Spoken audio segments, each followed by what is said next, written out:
Ma'am, ano po yung party list na dala mo ngayon dito sa Dinagat Island? Ito yung party list para po sa mga coconut farmers. Especially po sa all coconut farmers. Example po, kami ng Florida at bansa para po mapaalam po sa mga coconut farmers. Pero bagong party list para sa coconut farmers. And Ang party namin, ano yung plano, ano? Is ayusin yung programa ng gobyerno sa coconut industry. Pamamaraan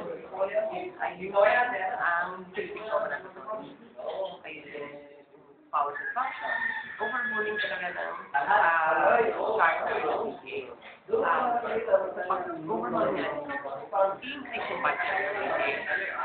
Second is, ayusin yung mga benefits, which is insurance, life insurance, yung retirement benefits ng mga farmers. Yun po yung legislative agenda na nasasabi ko.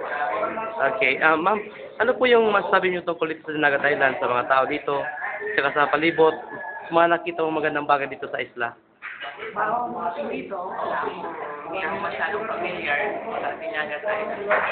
Pero, siguro, 1 month and a half na ako dito yata yung dito pang-wala. This is one of the warmest weather sa Tanggap namin. Parang pag-dating mo lang parang family ka na ng pamilya.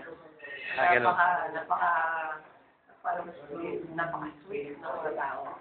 Parang tuloy sa iyo, parang anak na bumalik.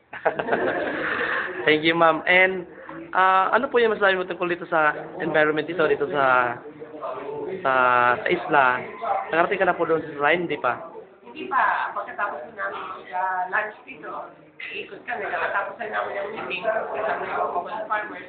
Pero alam ko marami silang papakita sa amin. Lalo na yung shrine nyo, pati yung capital nyo. At excited kami makaikot kasi first time marami namin dito mga kasama ng pero so far, maganda yung lugar at peaceful, gano'n? Yes. Ma'am, ano po yung masasabi mo tungkol sa mga sinabi sa ni Mami Glenn? Nandito si Francis Tumal mga 2 weeks ago. Narinig ko kasi yun si Tumal matagal ng congressman, matagal ng politiko. Kaya nung namiss ko siya, it is a pride thing for me na she's one of the most elegant persons that I've ever met.